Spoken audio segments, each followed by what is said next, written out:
오늘 하나님의 말씀 민수기 1장 1절로 4절까지 또 이어서 44절로 46절까지 말씀을 봉독합니다. 이스라엘 자손이 애굽 땅에서 나온 후 둘째 해 둘째 달 첫째 날에 여호와께서 시내 광야 회막에서 모세에게 말씀하여 이르시되 너희는 이스라엘 자손의 모든 회 중 각 남자의 수를 그들의 종족과 조상의 가문에 따라 그 명수대로 계수할지니 이스라엘 중 20세 이상으로 싸움에 나갈 만한 모든 자를 너와 아론은 그 진영별로 계수하되 각 지파의 각 조상의 가문의 우두머리 한 사람씩을 너희와 함께 하게 하라. 이어서 44절 말씀 읽습니다.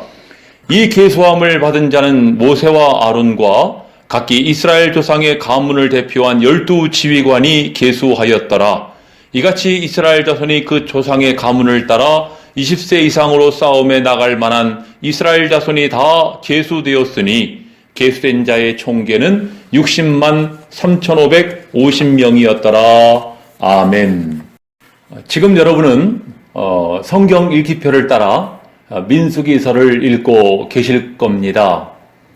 지금 우리 새벽 기도도 성경 통독을 위한 우리 말씀 강해가 이어지고 있죠.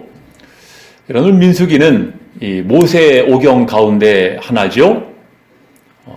이 모세 오경, 신구약 성경의 축소판이라고 말할 수 있고 기독교의 기본 진리를 담고 있는 축소된 말씀이다, 이렇게 말할 수 있겠습니다.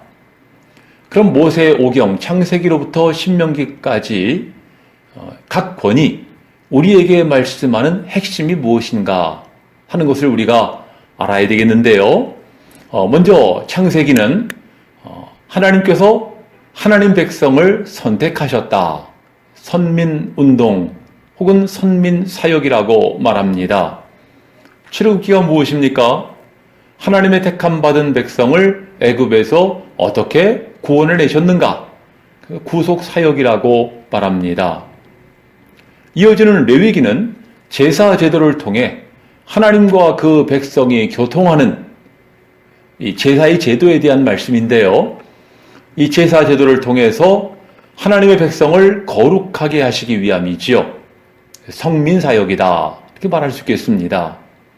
그리고 민수기는 이스라엘 백성이 광야 40년 거쳐간 노정 가운데서 어떤 일이 있었는가 하는 것을 우리에게 나타내고 있어요. 이르는 곳마다 사건이 있었고 그 사건 속에서 하나님께서 자기 백성을 훈련하시고 연단하신 것을 볼 수가 있습니다. 그래서 민수기를 가리켜서 영적 훈련이다, 이렇게 말할 수 있겠습니다. 그리고 모세 오경의 마지막 책인 신명기, 모세가 40년 광야길을 이끌고 이제 모압 평지에 그들이 모여 있었을 때 그들에게 마지막으로 남긴 유언적 설교로 알려져 있습니다. 그 내용은 한마디로 하나님 말씀에 순종하라는 것입니다. 하나님 말씀으로 무장하라는 것입니다. 그래서 신명기가 우리에게 나타내는 것은 진리무장이다, 이렇게 말할 수 있겠습니다. 그 가운데 민수기는 지금 소개해드린 것처럼 영적 훈련을 우리에게 말씀하고 있지요. 여러분들 이 민수기 1장을 보시면은요, 이 군대를 계수하라 하는 명령으로부터 시작합니다. 그래서 각 지파별로 계수된 숫자가 얼마인가 하는 것이 기록되어 있고, 오늘 본문 마지막 부분처럼 계수된 자의 총계가 60만 3,550명이었다고 성경이 기록하고 있는 것입니다. 그러면서 2장으로 들어가서는 이렇게 계수된 각 지파가 성막을 중심으로 하나님의 법궤를 중심으로 어떻게 지파별로 진을 배치할 것이냐, 그리고 행진할 것이냐 하는 것을 하나님께서 말씀하셨고, 이것을 모세가 각 진영별로 배치한 것을 보여주고 있어요. 이어지는 3장과 4장은 아론 자손으로 이루어진 제사장들, 그리고 레위 지파의 자손별 임무에 대한 말씀입니다. 레위에게는 게르손, 것, 무라리, 이 세 아들이 있었고 세 종족으로 나뉘게 되는데요. 이 종족들이 해야 할 일이 무엇이냐 하는 것을 소개하고 있죠. 그리고 이제 5장 이후로는 판결 규례, 정결 규례, 지휘관들과 제사장들의 규례와 이 헌신에 대한 것을 명령하고 있습니다. 무엇을 나타내는 것입니까? 하나님께서 세우신 지도자들이, 제사장들이 백성들에게 본을 보여야 한다는 것입니다. 그래서 이 같은 규례들을 명하고 계시고, 그리고 9장으로부터 끝부분까지는 바로 이스라엘이 거쳐간 광야의 노정을 소개하면서 그 노정들 가운데 어떤 일이 있었는지, 어떤 사건이 있었는가를 우리에게 나타내고 있습니다. 여러분들 이 내용들을 읽어보면 참 이 광야 40년 정말 다사다난했어요.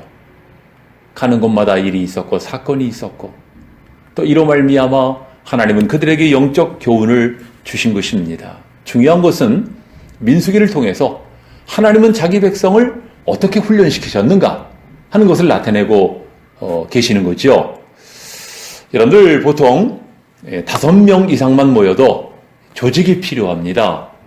리더가 있어야 되고 구심점이 있어야 되지 않겠습니까? 하물며 이스라엘 백성들의 숫자가 장정만 60만 명이 넘습니다.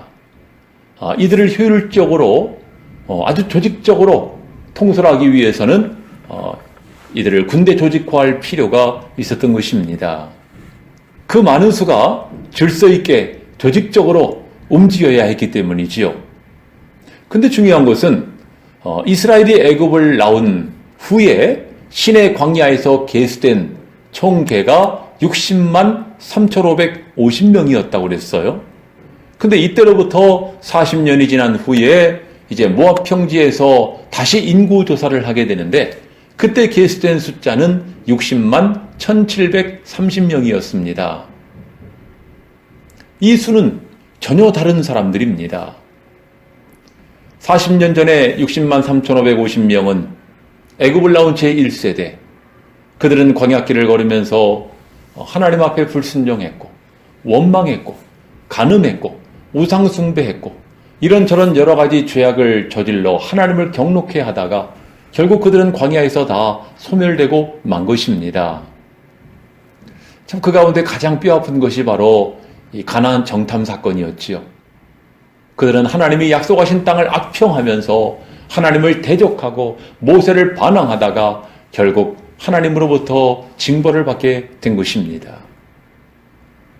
여러분들 그들은 광야에서 소멸되었지만은 그 당시 40년 전에 20세 미만의 아이들 그리고 광야에서 다시 새로 태어난 아이들의 숫자를 합해서 60만 1,730명입니다. 그들은 40년 광야길을 걸으면서 하나님의 말씀에 복종하는 훈련을 했어요. 진정한 하나님의 군대가 된 것입니다. 군인 정신을 가지고 명령에 순종하겠다라고 하는 그러한 정신을 나타내게 되었을 때 하나님께서는 그들을 가나안 땅으로 이끌어 들이셨고 가나안 전복 전쟁을 승리로 장식할 수가 있었던 것입니다. 여러분들 이것을 좀 확대해 보면은요, 이스라엘이 걸었던 광야 40년, 그것의 100배에 해당하는 것이 바로 구약 4,000년 역사죠. 하지만 안타깝게도 구약 4,000년 역사는 실패한 군대라고밖에 말할 수 없습니다. 실패한 군대였습니다. 이것을 잘 보여주고 있는 것이 바로 에스겔 37장 아니겠습니까? 에스겔 37장에 선지자는 하나님의 명을 따라 환상 가운데 골짜기에 가게 되었는데 거기서 골짜기에 수북히 쌓인 마른 뼈들을 보게 되었어요. 선지자가 하나님 말씀을 대언하게 되었을 때에 그 마른 뼈가 연결되고 세워지고 살이 입혀지면서 그들이 살아 일어서게 되었는데 지극히 큰 군대였다고 말씀합니다. 이것은 무엇을 말씀합니까? 이 일이 있기 전까지 그들은 죽은 지 오래된, 이제는 다 유해로 남은 그런 존재들이었다는 것 아니겠습니까? 지난달에는 군대였는데 그들은 하나님 앞에 죽은 지 오래된 마른 뼈와 같은 존재들이 되고 만 것입니다. 이것이 이스라엘의 역사를 나타내는 것 아니겠어요? 하지만 여러분들, 요한계시록 7장을 보면 마침내 주님 임하실 때에 이스라엘 가운데 구원받을 백성들, 하나님께서 택하신 백성들의 숫자가 거기 나옵니다. 이스라엘 12지파, 각 지파별로 12,000명씩 14만 4천이라는 숫자가 나와요. 어떤 사람은 실제의 수라고 이야기를 합니다마는 성경을 볼 때 이것은 상징적인 수로 볼 수 있습니다. 12라고 하는 숫자는 성경에서 완전을 나타내는 숫자입니다. 각 지파별로 하나님이 작정하신 충만한 수가 구원받을 것을 말씀하신 것이죠. 나아가서 7장 후반부를 보시면은 이 유대인들과 이스라엘 사람들과 함께 모든 이방인들 가운데에서 구원받을 총수가 우리에게 소개되고 있어요. 바로 계시록 7장 9절을 보시면은 이를 후에 내가 보니 각 나라와 족속과 백성과 방언에서 아무도 능히 셀 수 없는 큰 무리가 흰옷을 입고 손에 종려가지를 들고 하나님 앞과 보좌 앞에 서서 큰 소리로 찬양하는 광경이 펼쳐집니다. 이스라엘의 구원받을 자, 그리고 이방인들 가운데 구원받을 자들이 총수는 아무도 능히 셀 수 없는 큰 무리였던 것입니다. 결국 이스라엘과 이방인들이 합하여 마침내는 하나님의 큰 군대가 될 것을 우리에게 말씀하고 있습니다. 여러분들, 우리는 하나님의 군대이고 그리스도의 군사들입니다. 사도 바울은 디모데후서 2장에서 너는 그리스도의 좋은 병사로 나와 함께 고난을 받으라. 병사로 복무하는 자는 자기 생활에 얽매이는 자가 하나도 없나니 이는 병사로 모집한 자를 기쁘게 하려 함이라 말씀했어요. 우리가 하나님의 군사라는 것입니다. 여러분들, 저나 여러분들은 다 그리스도의 영적 군사들입니다. 사도 바울은 에베소서 6장에서 하나님의 전신갑주를 입으라고 말씀하지 않습니까? 그런가 하면 베드로 사도도 근신하라 깨어라. 너희 대적 마귀가 우는 사자같이 두루다니며 삼킬 자를 찾나니 너는 믿음을 굳게 하여 그를 대적하라고 말씀하셨습니다. 여러분들, 우리는 하나님의 군사이고 악한 영적 권세와 싸워야 되는 존재들입니다. 그러면 영적 군사로 부름받은 우리는 어떻게 우리는 승리를 얻을 수 있습니까? 승리를 얻기 위해서 무엇을 해야 합니까? 이 시간에 세 가지를 여러분들에게 소개해 드리려고 하는데요. 먼저는 늘 준비하는 일에 힘써야 한다는 것입니다. 여러분들, 군인은요, 군대 갔다 오신 분들은 알겠지만 시간 나면 총기 손질해야 되고 또 전투화나 전투복이나 전투모 이거 늘 깨끗하게 반듯하게 정돈을 잘 해놔야 됩니다. 저는 군에 있을 때 제가 소지하는 총이 2개였어요. 하나는 개인 화기로 K2 소총을 지급받아가지고 제 개인 화기였고, 또 하나는 소대 화기를 책임졌습니다. M60 기관총, 소위 람보총이라고 알려져 있는 그 총을 담당을 했어요. 그래서 행군을 할 때나 구보할 때면 이 M60 기관총을 메고 뛰어야 됩니다. 여러분들, 그 총의 무게가 얼마인 줄 아십니까? M60 기관총 무게가 11kg입니다. 이 군장이 또 10kg예요. 남들은 10kg 군장 메고 뛰는데 저는 20kg 메고 뛰어야 되는 참 고달픈 생활을 한 적이 있습니다. 여러분들, 이 군대에서는 저녁이면 점호를 하지 않습니까? 일직사관이 이제 점호하면서 각 그 내무반에 있는 소대원들의 총기라든가 복장이라든가 내무반이라든가 하나하나 구석구석 점검합니다. 먼지 하나 나오지 않도록. 여러분들, 먼지 나오면 어떻게 되겠어요? 전체가 기합받는 겁니다. 잠 못 자는 거예요. 왜 이렇게 하는 것입니까? 하루에 고달팠다고 끝이 아니고 항상 다음을 준비해야 되기 때문에, 이것은 정신자세와도 관련되어 있는 것이 관련이 있는 것이죠. 여러분들, 우리 영적 생활도 그와 같지 않겠어요? 하루 지냈다고 끝나는 것이 아니고 다음을 위해서 또 우리는 준비해야 되고, 군인들이 총기 손질하고 또 자기 전투복 준비하는 것처럼, 점검하는 것처럼 우리는 끊임없이 기도 생활, 말씀 생활을 통해서 자신을 정비하는 생활을 해야 하는 것입니다. 여러분들, 우리는 기도 가운데 깨어 있어야 하고요. 어떻게든지 내 기도가 살아있도록, 말씀이 내 안에 살아 역사하도록 우리는 힘써야 하는 것입니다. 우리 교회도 정말 그 피곤한 중에도 새벽 재단에 큰 소리로 기도하시는 집사님이 계시는데, 여러분들 참 때로는 피곤해서 그냥 가고 싶은데도, 근데도 깨어 있으려고 몸부림치는 모습을 볼 때 참 너무 귀합니다. 그런 분들이 많아지게 되면 우리 교회는 살아있는 교회가 되어지는 것입니다. 죽은 교회는 어떤 교회예요? 기도 시간에 조용한 교회. 여러분들, 자기의 영적 상태를, 기도 생활, 말씀 생활 늘 깨어 준비하시기 바랍니다. 두 번째는 무엇입니까? 훈련을 잘 받아야 됩니다. 훈련을 잘 받아야 돼요. 여러분들, 이 군인들이 총기 손질하고 군화나 전투화나 전투복이나 이걸 잘 정돈하는 이유가 뭐예요? 휴가 가가지고 폼내고 아주 번쩍거리는 모습으로 보여주려고 하는 것입니까? 그렇지 않죠.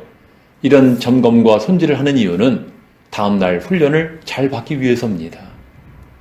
여러분들이 실제 훈련을 위해서 하는 것인데요. 실제 훈련에 임하게 되면은 진흙탕도 굴러야 되고, 화생방 훈련하면서 눈물, 콧물 다 쏟아야 되고, 그 매운 연기에 또 하늘에도 올라가서 떨어져야 되고, 물속에도 들어가서 잠수도 해야 되고, 이런저런 훈련을 받습니다. 다른 군인들보다 뒤처지면은 영락없이 기합받는 거예요. 선착순. 여러분, 우리 영적 생활, 영적 훈련은 무엇입니까? 말씀 훈련, 기도 훈련도 중요하지만은 우리의 인성 훈련, 또 영성 훈련, 너무나 감정 훈련 너무나 중요해요. 여러분들, 우리 모두 본능을 갖고 있고 감정이 있어요. 그래서 어떤 기도가 약해지게 되면 이 감정이 앞서게 되죠. 그러면서 우리의 인성이 드러나게 되고, 여러분들, 그래서 우리는 하나님 앞에 거룩한 백성이 되기 위해서 날마다 훈련을 거듭해야 되는 것입니다. 기도가 약해지면 자꾸 사람의 본성이 나오는 것 아니에요. 나의 못난 모습이 나오게 되는 것입니다. 우리는 그거 끊임없이 죽여야 되고, 끊임없이 제거해야 되고, 하나님이 원하시는 진정한 하나님의 군대로서의 그런 정체성을 갖춰가야 되는 것입니다. 봄철이면 여러분들 김 맨다고 그러죠? 밭 같은 데 이렇게 수북히 나 있는 잡초들을 뽑아요. 근데 다음날 보면 또 잡초가 막 자라기 시작합니다. 여러분들, 비라도 한번 오고 나면은 잡초가 수북해져요. 그럼 여러분들, 한번 잡초 뽑았으면 그 다음에는 안 뽑아도 됩니까? 그렇지 않죠. 볼 때마다, 나올 때마다 뽑아줘야 돼요. 그래야만 땅속에 심겨진 그 씨앗들이 그 땅의 양분을 먹고 알곡을 맺을 수가 있기 때문인 것입니다. 우리 영적 삶도 마찬가지입니다. 나의 영적 상태에 정말 잡초와 같은 것들, 그런 것들을 끊임없이 제거해주면서 내 영성이, 나의 인성이 하나님 보시기에 아름답도록 알곡 신자가 되도록 힘써야 되지 않겠습니까? 이제 세 번째, 이제 훈련을 잘 받았으면 전쟁터에 나가 싸워야죠. 전시에는 싸워야 돼요. 여러분, 훈련받는 목적은 전쟁을 치르기 위함입니다. 근데 이 실컷 훈련 잘 받아놓고 전장터에 가서 총 하나 쏘지 못하고 벌벌 떨고 있으면은 참 얼마나 안타까운 일입니까? 실제 여러분들 이 군생활 하는 분은 알겠지만은 훈련을 열심히 받아도요, 전시가 되면은요, 정말 이 머리 들고 사격 한번 하기가 어려운 거예요. 총알이 뒷발치고 내 옆에 있는 전우가 총탄 맞아가지고 피 흘리고 쓰러지는 걸 보면 공황 상태에 빠집니다. 그럼 감히 얼굴을 내밀 생각을 못 한다는 것입니다. 무서워가지고 벌벌 떨고 있는 거예요. 여러분들, 이 연병장에서 땀을 많이 흘린 병사가 전투장에서 피를 적게 흘린다. 이런 말이 있어요. 우리 훈련 열심히 받아야 됩니다. 그래야 싸워야 할 때 잘 싸울 수가 있는 것입니다. 악한 원수 마귀는 우리를 두렵게 해요. 여러 가지 상황이나 다른 사람의 말이나 나 자신의 감정이나 이런 걸 동원해서 나를 겁에 질리게 하고 두려움에 빠지게 하고 그 군인처럼 공황 상태에 빠지게 만듭니다. 감히 싸워볼 엄두도 나지 못하게 만들어요. 그러니 여러분들 우리가 훈련 받으면서 늘 실전을 대비해야 되는 것입니다. 여러분들이 아시는 것처럼 이 세상은 어떤 곳이에요? 전장터입니다. 영적인 전장터지요. 아까 소개한 베드로 사도의 말씀과 같이 근신하라 깨어라. 너희 대적 마귀가 두루다니며 우는 사자와 같이 삼킬 자를 찾는다고 그러지 않습니까? 정신 차리지 않으면, 기도로 깨어있지 않으면 마귀의 밥이 될 수밖에 없는 것입니다. 그래서 우리는 깨어서 늘 기도하고 훈련하고 전투장에 임해야 되는 것이고 용감히 싸울 때 그런 사람이 영적 승리자가 될 수 있는 것입니다. 사랑하는 여러분들, 우리는 무조건 승리해야죠. 지금 여러분들에게 소개해드린 것처럼 민수기에 나오는 60만 1730명, 그들이 훈련받고 연단받은 정예화된 그 군대가 마침내 하나님이 허락하신 가나안 땅을 차지하고 쟁취할 수가 있었던 것입니다. 오늘 우리는 이 사람들과 같이 승리하고 하나님의 기업을 쟁취하는 주의 군사들이 되어야 할 줄로 믿습니다. 그러기 위해서 이 시간에 세 가지를 말씀을 드렸죠. 날마다 우리는 말씀과 기도로 자신을 준비해야 되고요. 또 우리의 인성이나 감정이나 영성이나 늘 이것을 훈련받으면서 하나님 앞에 거룩한 모습으로, 강하고 담대한 모습으로 우리가 연단되어야 하는 것입니다. 그리고 우리가 살아가는 삶이 실전인데 이 실전에서 두려워하지 말고 악한 영적 권세와 싸우고 물리치고 여기서 승리를 얻어야 역사의 마지막 순간에도 승리를 얻지 않겠습니까? 연초부터 늘 강조하는 것입니다만 우리는 무조건 승리해야 합니다. 하나님이 은혜로 주신 2023년 승리해야 되고 여러분들의 일터에서도 승리해야 되고 영적 싸움에도 승리해야 되고 여러분들 패잔명 누르지 마시고 믿음으로 싸워 이기시기를 바라고 마침내 하나님 앞에 영광 돌리는 믿음의 군사들이 다 되시기를 주의 이름으로 축원합니다. 기도하시겠습니다. 하나님, 오늘 이 시대에 하나님은 우리를 주님의 군사로 부르셨습니다.